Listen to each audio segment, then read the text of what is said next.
we talk about how can you enable this sign or know how you can do that on your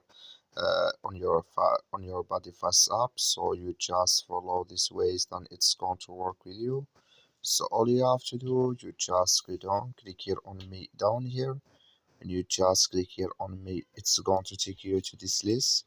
It's going to show for you like this here. So then all you have to do now, you just go here above this sign, you click on it here.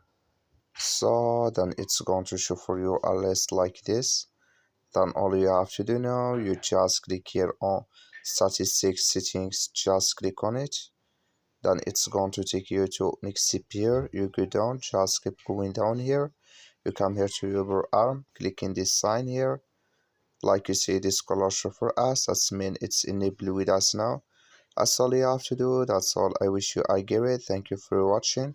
Don't forget to support us by liking, subscribe.